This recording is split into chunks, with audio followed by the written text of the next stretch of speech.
What's up, guys? My name's Landy Wu. I'm a full-time photographer, and today I'll be reacting to this episode of Impractical Jokers, where these four guys pretend to be a photographer. Let's see what I think.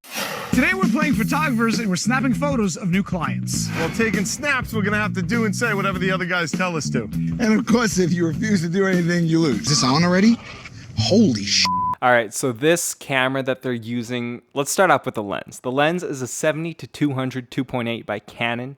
It's part of their professional L series of lenses. This lens retails from, I think it's like $2,300, something like that, which is pretty expensive, but this lens is used for almost everything. It's used for weddings, it's used for events, portraits, a little bit of studio work.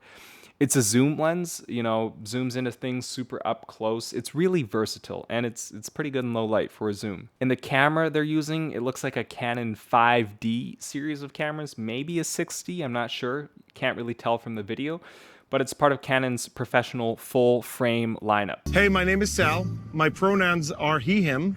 Okay. You know, that's kind of the thing about photography, is it is in the arts. A lot of people use a lot of photographers. I feel like more photographers use pronouns than regular people. I don't know. That's My pronouns are he and him, and my adjectives are fat and jazzy. I was hoping you'd be completely shaven. Oh. But actually, I love this. In fact, I'm gonna fire that other model right now. I might even, you know what? Hey Siri, fire bald model. I've never heard of someone being called off because they're bald or whatever, because, you know, you're still versatile. People can put a wig or do whatever with your hair. But it is true that, you know, if you have tattoos or whatever, you're less hireable as a model because you have less diverse of a look. Now, there's all sorts of examples where people have niches. You know, there's, you know, many professional models that have tattoos, some professional models that have their armpit hair out, etc. But these are niche cases. Generally speaking, you want to be able to fill as diverse of a range of looks as possible. Now, I don't think it's often that a model gets called off for the way that they look, because typically you know what they look like prior to them arriving. But I've heard cases where a model doesn't look like the photos on their modeling page, and so they've called off shoots. And, you know, just generally the entertainment industry, the media industry, you know, all these industries in general, they're very last minute, many cancellations. You know, as an up and coming person, it's just something you kind of have to deal with. As an up and coming person, you don't really have the power to be able to have people pay prior to you showing up. Dealing with cancellations is just a big part of working in this industry, especially starting out. Quick question, just for inspiration purposes. How much grass would you be willing to eat before I had to start paying you extra? How much grass would you be willing to eat before I had to pay you extra?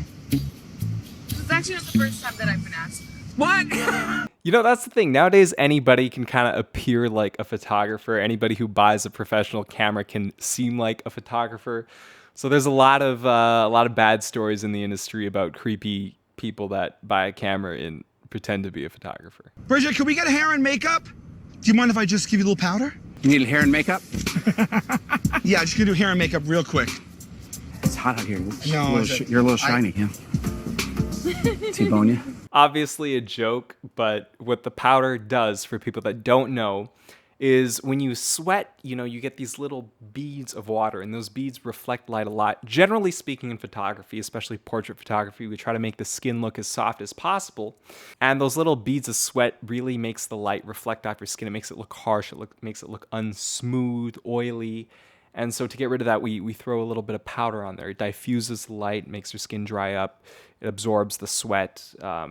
Just makes things look better. All right, Joey's up. You feeling photography? Not yet. Everybody's wearing black. That's the thing about photographers is, you know, people say it's a Peter McKinnon thing, but it's been around a lot longer than Peter McKinnon. It might have been originally a film thing on film sets. Who knows? But a lot of people in media, photography, videography, people that produce film wear all black. I don't know what it is. I don't think there's a particular reason for it. Here we go. The return of Joe. There he is. Joe the photographer. You know, this is the interesting thing.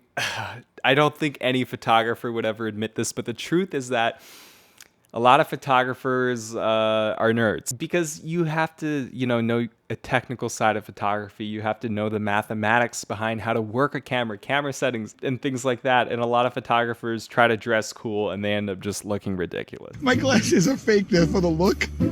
My glasses are fake. They're for the look. My hat is prescription. Thank you. The hat's prescription. We're the dream team, you and I, Lawrence. Just two fart knockers getting it done. Freaking out, baby. Just two fart knockers getting it done. I gotta say, not bad. This is popular with headshot photographers or a lot of photographers that work in studios with people who aren't models. There's photographers that have built up their entire career on being able to make people laugh and have a genuine smile. When people aren't models, a lot of times people don't know how to fake a good smile for a headshot or whatever. And it's kind of your job as the photographer to make a good joke or to get them comfortable in that environment. Thankfully, I don't have to deal with that type of studio work. I want some motion. I want to be a little lower. A little bit. Perfect. I'm going to come in hot. That's hot. This is actually a popular thing with amateur photographers, is they'll go for a very low angle, especially male amateur photographers. I think it's because as guys, we always want to look big. It's terrible. Always go for perfectly level, if not above. There are exceptions to that rule. I mean, there's fashion magazines that shoot low angle all the time, but generally speaking, in the commercial, most business to consumer standpoints, 99% of the time, it's better to shoot from a higher angle. Right out of here. Two fart knockers, knocking those farts. You might notice that this model's teeth aren't perfect. And I don't mean to roast the guy, but a lot of people always ask, why does this model look like my friend? Or why, there's a lot more to modeling than the way you look. And especially when it comes to fashion and runway modeling, body type matters much more than, teeth do. And even people with skin conditions like vitiligo might score runway modeling roles for their uniqueness, but you still have to have a certain body type. I would say body type and height matter a lot more in that world of fashion and runway modeling. I've always found it kind of ridiculous and silly when these, fashion magazines or these fashion photographers talk about wanting to photograph unique people. You get someone with these unique features that aren't typically considered attractive, but of course they still have to be 6 feet tall and skinny as fuck. It's like, how unique of a look are you really going for? All black again. Here we go, buddy. Murray, he just took the skull off. Go, whoa, a lot of neck. What? Oh, he took the thing off because now it's, whoa, a lot of neck, Now leave it off. This is something that's almost never done in photography because you want your model to be as confident as possible. We always tell people that they look great, even if there might be problems with the way they're looking. We can change that and work on that look. What we can't change is that person's confidence. And this way, here we go. He looks like a wild stallion. This guy is crazy. Aside from the ridiculous running and the way he's running with him, this is actually a pretty common thing in photography. A lot of times we want to involve some action, a little bit of motion. We'll get people to walk towards us, especially family pictures. Everybody wants that candid look now. You inspired me with an idea. I'm going to hide in bushes. I'm going to hide. And just snap away. In bushes. I'm going to hide in bushes and try to get candids as you amble. It's like the most typical, response when you don't love something, but you don't know what to say and you're trying to be supportive. I love that. He's trying to catch him. That is god-awful. You may have heard of me. I made my name as a very reviled paparazzo. So you're here. This means you haven't Googled me. Great. That's the thing with online nowadays. Your online reputation is very important. People don't get away with nearly the amount of stuff that they used to get away with. All right, and I'm going. Okay, yeah, great. Let me go back. She's telling you what to do. You just let her boss you around. Now what should I do? I'm not kidding. Now what should I do? Honestly, let's do a sitting one here. You want to do a sitting one? I will do that. That is very true. When you're working with a more professional model and the photographer is very inexperienced, a lot of times the model will start directing the photographer on what to do. Huey follows you from shoot to shoot now, just stalking and harassing you. It's a fatal attraction situation. Okay, you showing up here now? It's on the calendar. This is Joe. He's my old assistant, but don't look in that camera.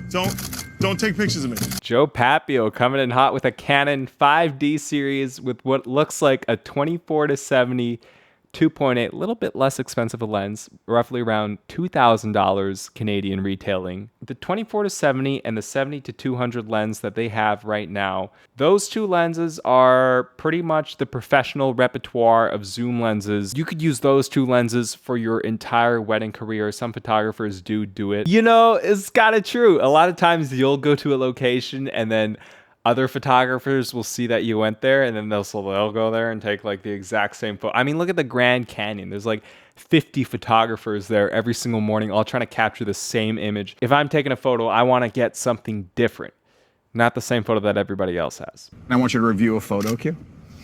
Oh, wait a minute. What's this? Yeah. Oh. Looks like there's a ghost in this photo. Looks like there's a ghost in this photo. All right, that's it for this React video. Subscribe, comment below, like the video if you want to see more. We're going to do some more reactions to photography related videos, photography related content. Stay tuned. Till next time, peace out, guys.